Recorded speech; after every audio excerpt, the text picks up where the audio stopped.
I've always enjoyed my evening walks. But last night was different, something I can't explain. It was around 10 p.m. when I left my apartment. The fog was thicker than usual, almost suffocating in its density. The streetlights barely cut through it, casting everything in an eerie, muted glow. I decided to take my usual route down by the old park. It's a bit out of the way, but it's always been my favorite spot until now. As I entered the park, the fog seemed to close in around me. I could barely see a few feet ahead, but I kept walking. The crunch of gravel under my feet the only sound. That's when I saw him, a figure standing just off the path, barely visible through the fog. He was tall, with a broad frame, but I couldn't make out any details. At first, I thought it was just someone else out for a walk. But there was something off about the way he stood there, completely still, like he was waiting for something. I felt a chill run down my spine, but I forced myself to keep moving, pretending I hadn't noticed him. As I walked past, I felt his eyes on me.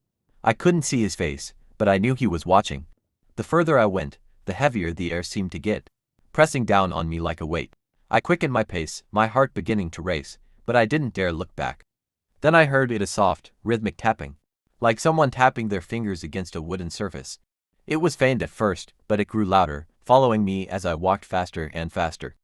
The tapping echoed in the silence, matching my steps, never speeding up, never slowing down. I reached the edge of the park and broke into a run, the tapping still following me, relentless.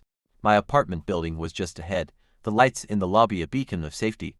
I burst through the door, slamming it behind me, and for a moment, the sound stopped. The silence was deafening. I stood there, catching my breath, telling myself it was just my imagination. But then, as I turned to head up to my apartment, I saw something out of the corner of my eye, movement outside the glass door. I turned back and froze. There he was, standing just outside the door, the fog swirling around him. His face was obscured by the mist, but I could see the outline of his body. And the tapping had started again. Louder now, more insistent. I backed away, my heart hammering in my chest, but I couldn't look away. He just stood there, tapping, watching. I don't know how long I stood there before. I finally snapped out of it and ran up to my apartment. I locked the door behind me, but the tapping is still there. In the back of my mind, like it's imprinted on my brain. I've checked the door a dozen times, but he's gone, at least, I think he is. But now, every time I close my eyes, I see him standing there in the fog, waiting.